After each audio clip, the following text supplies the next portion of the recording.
Escucha este dato. Entre 1979 y 2020 se publicaron en España 386.850 normas.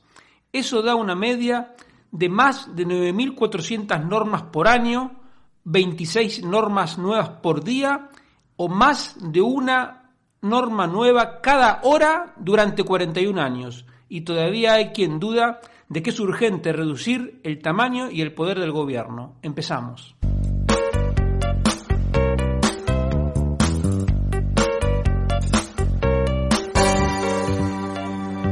Economía Hoy, con Diego Barceló. Hola, bienvenido a esta nueva edición de Economía Hoy, como siempre con la ayuda fundamental de Miguel Martínez en el control. Recuerda que en redes sociales soy @DieBarceló, tanto en Twitter como en Instagram y en Parler. Y me encuentras como Barceló y Asociados en Telegram, Facebook, YouTube y LinkedIn. En Telegram tengo un canal, Barceló y Asociados, en el que te puedes suscribir de manera gratuita para recibir todos los artículos que publico. Y también puedes encontrarnos en Facebook en la página de Radio Intereconomía Asturias. El primer tema por el que creo que merece la pena comenzar hoy es comentando la propuesta del ministro Escrivá de modificar las cuotas a la seguridad social que pagan los autónomos. ¿Cuál es el marco general de esta propuesta?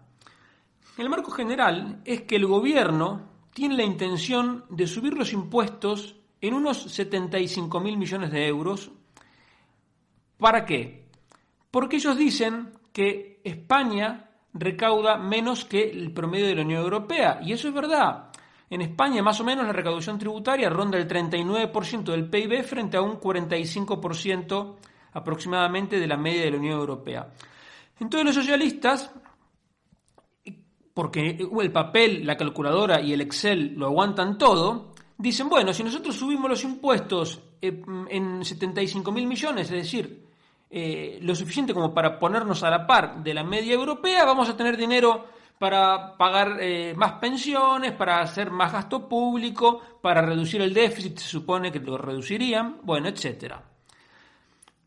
Por supuesto que eso es un cálculo teórico, porque si los impuestos suben en esa proporción, la economía puede quedar bastante tocada. Pero además es un argumento falso, porque la tasa de paro de España es, en promedio en los últimos 17 años, más de 11 puntos superior a la media europea. Si nosotros en España tuviéramos la misma tasa de paro que en la Unión Europea, automáticamente la recaudación subiría en unos 40.000 millones de euros, porque se recaudarían más cotizaciones, más IRPF, más IVA, etc. Por lo tanto, no es que aquí se recaude menos porque se paguen pocos impuestos, sino fundamentalmente porque aquí el paro es mayor. ¿Y por qué el paro es mayor? Por culpa del gobierno, que tiene las cotizaciones sociales, una de las más altas de la Unión Europea, una legislación laboral que, digamos, de las peores de Europa, pese a la modificación del 2012, y un montón de regulaciones que ahuyentan al inversor en lugar de atraerlo. Entonces el resultado, por supuesto, es una tasa de paro más alta. En ese marco en el que te digo que nadie se va a salvar en la medida que este gobierno siga adelante con su plan, porque te recuerdo que ya subieron el IVA a las bebidas azucaradas, pusieron la tasa Google, la tasa Tobin, subieron el diésel, te quitaron gran parte de la deducción por aportaciones a planes de pensiones, tienen preparado ya subirte sucesiones, patrimonio, otra vez IRPF. Y, como digo, no se va a salvar nadie. La semana pasada estaba el tema de los peajes en las carreteras y esta semana el tema es subirle la cuota a los autónomos. ¿Cómo es hoy la cotización de los autónomos? Hay una base de cotización mínima, que es 944 euros, y una máxima, que es de 4.070 euros. Si uno escoge la base mínima, paga 289 euros por mes. Si uno escoge la base máxima, paga 1.245 euros por mes. Bien. En la práctica, la elección no es totalmente libre porque a partir de los 48 años, digamos, la posibilidad de elegir se limita para evitar que una persona que viene pagando la mínima a último momento suba su aportación para poder maximizar el cobro de la pensión. Pero en esencia ese es el sistema. Hay una base mínima y una máxima donde uno puede elegir. ¿Y cuál es la propuesta del ministro Escrivá? Es reemplazarlo por 13 tramos. Cada tramo tiene obviamente su cuota asignada y esas cuotas irían desde 90 euros por mes hasta 1.200 euros por mes. Y esta ya es la primera trampa, porque hoy, como te dije antes, uno dice, bueno, lo mínimo que uno paga son 289 euros y lo máximo 1.245. Entonces uno lee la propuesta de Escrivá y dice, bueno, con esta propuesta lo que se paga como mínimo puede bajar hasta 90 euros nada más. Y lo máximo queda más o menos igual. Por lo tanto, bueno, es como que no tiene tan mala cara cuando uno lo mira así de primeras. Pero, insisto, viniendo de este gobierno hay que tener cuidado. Y esa es ya, como te digo, la primera trampa y ahora vas a ver por qué. Esta propuesta, de todas maneras, tiene un larguísimo periodo de transición de 8 años, que serían desde el 2023 hasta el 2030, por lo tanto el primer año en que estarían de lleno estos 13 tramos sería recién en el 2031. Espero que ya mucho antes del 2031 nos hayamos librado de Sánchez y de toda su banda, porque si no el nivel de daño que podría tener la economía española no lo podemos ni imaginar. Pero sigamos adelante con la propuesta. La segunda trampa es cómo te lo presentan. Ellos dicen, quien gane 3.000 euros va a pagar 90 euros. Entonces tú dices, bueno, 90, 3.000, bueno, no es razonable. Pero estamos hablando de 90 euros por mes para quienes ganen hasta 3.000 euros por año. Por lo tanto, si tú haces 90 por 12, en realidad lo que te quiere decir el ministro Escrivá es que quienes ganen hasta 3.000 euros por año tendrían que pagar 1.080 euros. Desde ya te digo que sin hacer ningún análisis, este tramo no lo va a pagar nadie, porque yo no me puedo poner en la cabeza de una persona que diga que va a cobrar 3.000 euros y va a estar dispuesta a regalarle más de 1.000 al gobierno. O sea, el que gane hasta 3.000 va a trabajar en B seguro. Luego, el que hay más tramos, las cuotas van subiendo, pasa de 90 a 120, 185, 235, etc. Y llega hasta los que ganen más de 48.800 euros, tendrían que pagar una cuota mensual de 1.220, que serían casi 15.000 euros al año.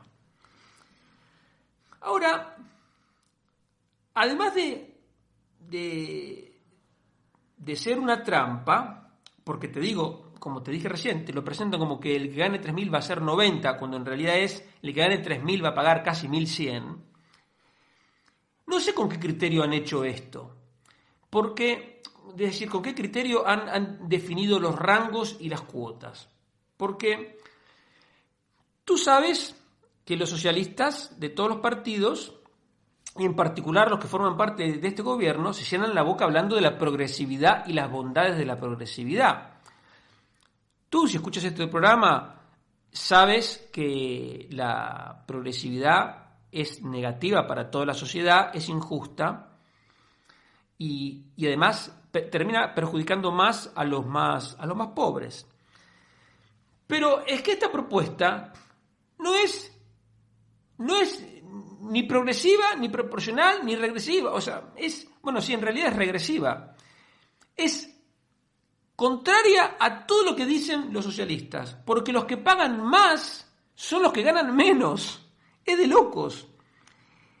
Esa cuota de 90 euros significa que en la mente del ministro Escrivá, quien gana hasta 3.000 euros tendría que pagar como mínimo el 36% de sus ingresos. El que pasa al siguiente rango, que es de entre 3.000 y 6.000 euros por año, pagaría en promedio un 32%. Y así, a cada nuevo rango que sube en cuanto a ganancias, el porcentaje que va pagando es menor. Entonces se llega al rango de entre 17.000 y 22.000 euros por año, esto ya es una cosa más razonable, son 1.500 euros por mes, que pagaría el 19%. Entonces, te lo repito porque es difícil de entender así de primeras. Quienes ganan hasta 3.000 euros van a pagar como mínimo el 36%. Y quienes ganen alrededor de 20.000 euros pagarían el 19%. Es decir, prácticamente la mitad de los que ganan menos. Bueno, a partir de ahí suben, los rangos siguen subiendo y entonces la proporción empieza a pagar. O sea, al final el porcentaje de lo que se paga es como una U. El que más paga es el que menos gana. Luego, a medida que aumenta la ganancia, la proporción va bajando y luego empieza a subir, porque quienes ganen más de 48.000 euros pagarían como máximo el 30%. Y a partir de ahí, otra vez el porcentaje vuelve a caer. Por ejemplo, quien gane 100.000 euros pagaría menos del 15%. Entonces, como te dije, yo estoy en contra de los impuestos progresivos porque son negativos para la sociedad, pero tampoco estoy a favor con esto regresivo, es decir, que el que más gana pague menos que el que gana menos. Es que esto es una locura. Yo estoy de acuerdo con los impuestos proporcionales, que paguen todos el 15%, por ejemplo. Pero, como te digo, aquí el único que pagaría menos, o sea, el 15%, el único sería el que gana 100.000 euros. Todos los demás pagarían más. Entonces, repito, no sé si es un error, seguramente después digan que es un error, pero no sé en qué cabeza puede caber esta reforma. Que en realidad, como te decía al principio, lo que esconde esto es un impuestazo más, que es de verdad lo único que les interesa a los socialistas.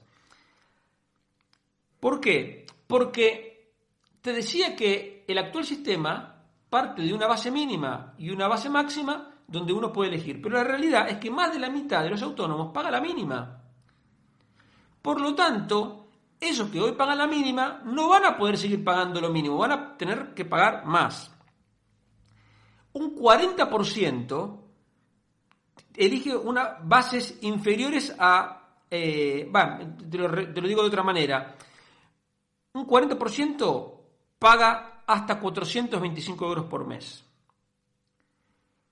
Por lo tanto, 9 de cada 10 autónomos van a pagar más con esta reforma. Entonces, realmente no...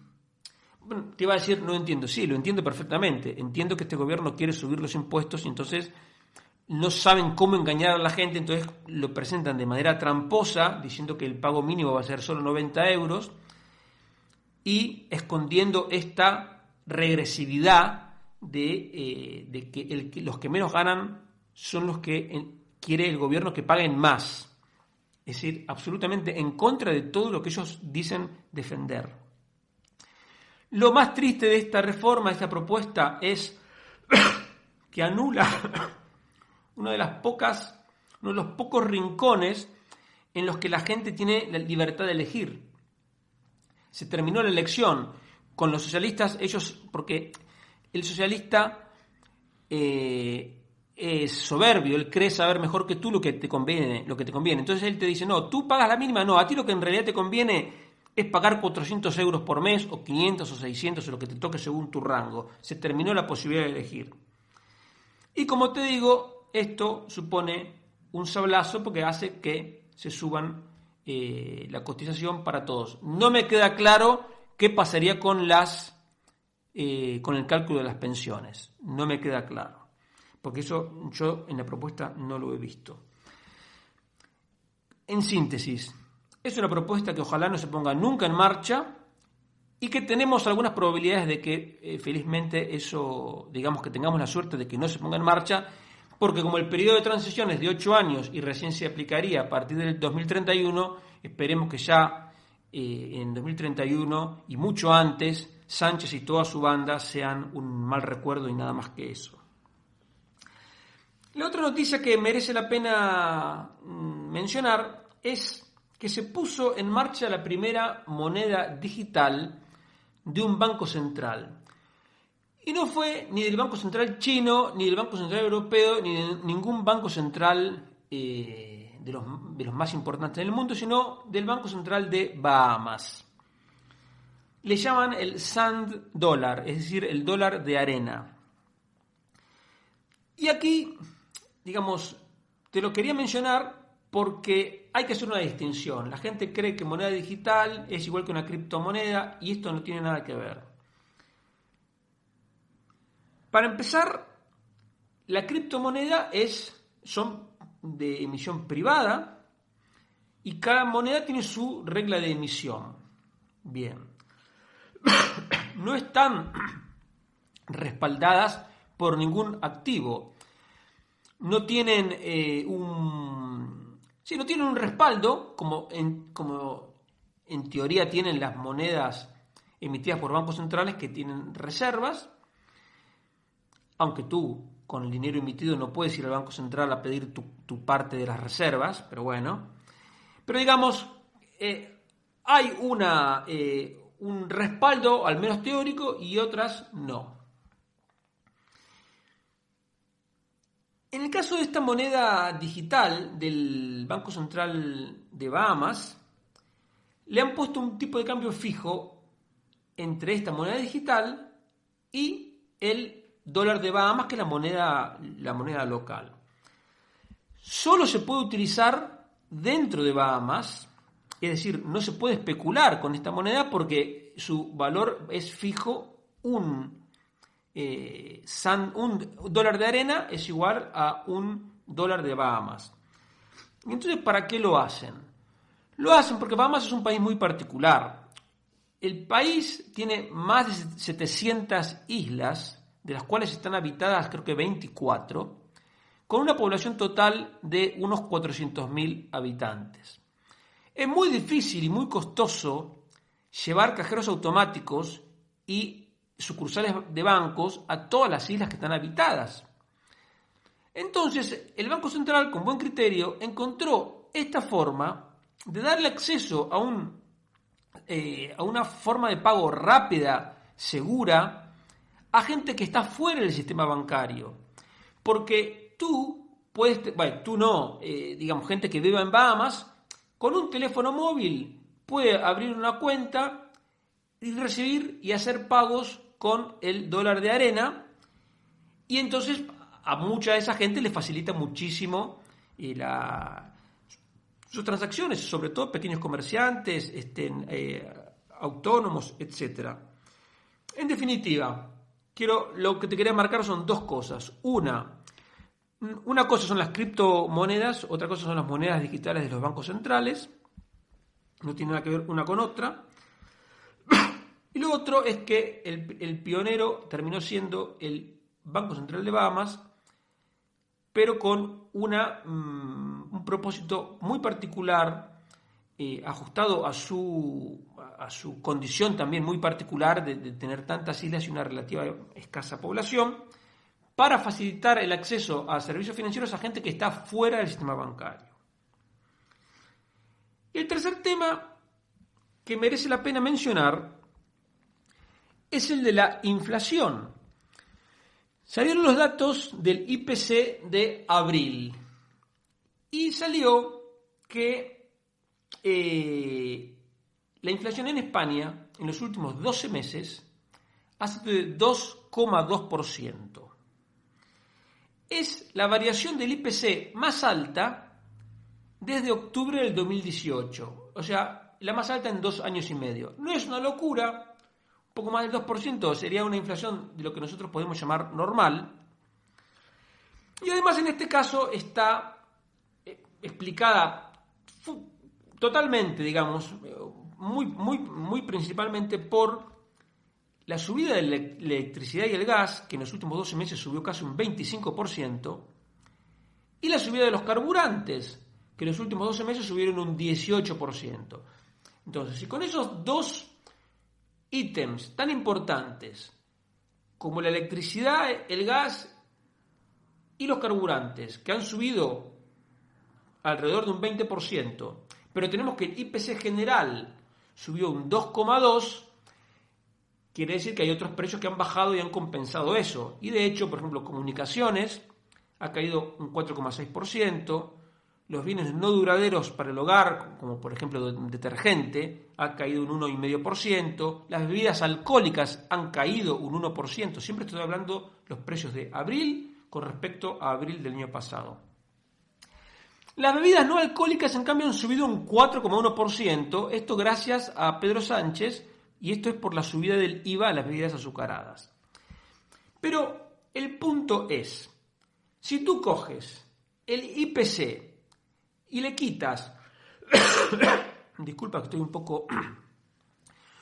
poco resfriado, le quitas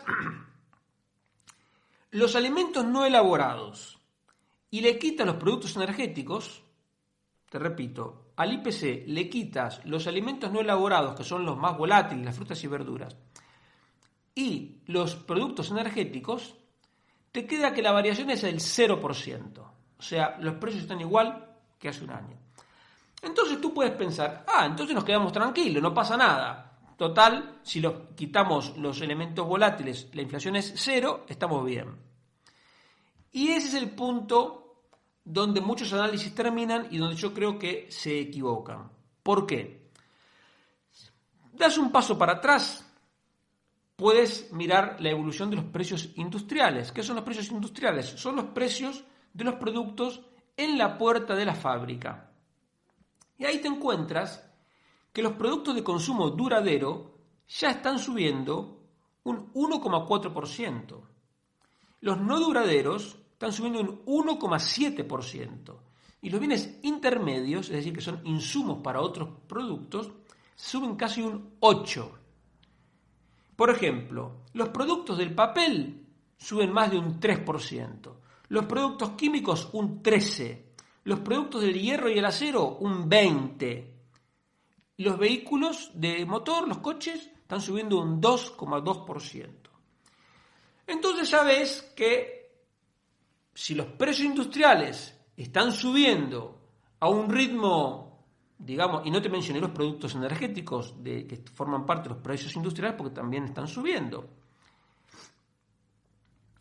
Pero si estamos viendo que hay una subida de los precios industriales, eso de continuar inevitablemente se va a tener que reflejar en los precios al consumidor. Y podemos dar otro paso para atrás. Entonces llegamos al precio de las materias primas, que son los insumos de las que se valen las fábricas para poder fabricar los productos. Bien. Y ahí la cosa es bastante más preocupante, porque encuentra que las materias primas, sin contar las materias primas energéticas, en abril tuvieron una subida, siempre respecto a abril del año pasado, del 25% en euros. 25%. Por ejemplo, el aluminio ha subido un 44%. El cobre un 67%. Es el precio más alto en al menos 30 años. No saqué la cuenta exacta porque cuando tú miras un periodo muy largo, en realidad lo más importante es ver el valor real, es decir, tienes que ajustar por la inflación. Haciendo el cálculo a mano alzada, como mínimo es el más alto desde el año 90. Lo mismo el caso del hierro, que en los últimos 12 meses ha subido más de un 90%. Pero si nos vamos a alimentos, también están subiendo. La carne de cerdo, 90%, salmón, 25%, aceite de girasol, casi un 100%, el maíz, 65%, algodón, 30%, caucho, 48%. Y entonces tú dirás, ¿y por qué toda esta subida de las materias primas? Por un lado, la explicación fácil y evidente es por la recuperación económica en China y en Estados Unidos. Si esos dos gigantes se recuperan y están en fuerte recuperación, de hecho, el debate en Estados Unidos es que el gobierno puede haberse pasado de dar incentivos, ahí como que ha dado demasiados estímulos. Esa recuperación de la economía se traduce en una mayor compra de materias primas, mayor producción y por lo tanto suben los precios. Bien. La inflación, es decir, entendida como un aumento de los precios de manera sostenida, ocurre cuando la economía está produciendo a su capacidad potencial, es decir, cuando las fábricas ya están trabajando a 3 turnos, cuando no hay máquinas sin utilizar, cuando el paro es bajo, etc. Claro, tú pensarás, bueno, si para que la inflación suba de manera sostenida el paro tiene que ser bajo, aquí en España estamos salvados por bastante tiempo. Y en parte es verdad, pero hay una cosa que digamos que lo cambia todo, que es el tema de las materias primas, porque las materias primas tienen un precio global. Y entonces, más allá de cómo te vaya a ti, cómo le vaya a la economía española o la economía de cualquier otro país, el precio del aluminio es el precio del aluminio. Y el precio del cobre es el mismo para una economía que crece al 8% como para una que está en plena recesión. Y entonces, lo que te quiero decir es que si bien en España hay capacidad ociosa, por lo tanto, podría subir la demanda sin necesidad de que los precios empujen al alza. De hecho, como te acabo de decir, el IPC sin los elementos volátiles es un 0%. Ojo, porque de todas maneras podemos encontrarnos con una subida de la inflación originada en la subida de los precios de las materias primas. Y ahí es donde entran la política irresponsable, temeraria de los grandes bancos centrales del mundo que han sometido a la población mundial a un experimento que no se ha hecho nunca, porque la cantidad de dinero que se ha emitido en estos años es la mayor de la historia de la humanidad. Entonces, no podemos descartar que esa inflación, que esa cantidad de dinero, que evidentemente también tiene que ver con la subida de los precios de las materias primas, porque si no hubiese más dinero, no habría con qué pagar esos aumentos. Entonces, el aumento de las materias primas tendría que compensarse con una caída fuerte de otros precios, y eso no ha ocurrido. Como digo, entonces, no podemos descartar el riesgo de que toda esta emisión monetaria descontrolada de los bancos centrales acabe en una inflación, no digo excesivamente alta, eso podría ocurrir, pero digamos no sería el escenario central, pero sí más alta de lo deseable. Y hay en ese sentido una frase del que fue el presidente de la Reserva Federal, que es el Banco Central de Estados Unidos, en la época del Ronald Reagan. Este hombre se llamaba Paul Volcker y fue muy famoso en su día porque cuando Reagan llegó al gobierno la inflación era alta, de 2 dígitos. Y Paul Volcker empezó a subir los tipos de interés hasta que derrotó la inflación. Muy bien. Y Paul Volcker dijo que la inflación es algo parecido a la pasta de dientes. Es muy fácil apretar el tubo y que salga la pasta, pero es muy difícil volver a meterla dentro del tubo. Entonces, ojo, porque la inflación, una vez que está desatada, es muy difícil controlarla. Y esa experiencia, esa lección que se tendría que estar aprendida desde hace mucho, y sobre todo por gente que se dedica a gestionar bancos centrales, nada menos, es como si se hubiera olvidado después de tantos años de inflación baja. Veremos cuál es el resultado de todo esto.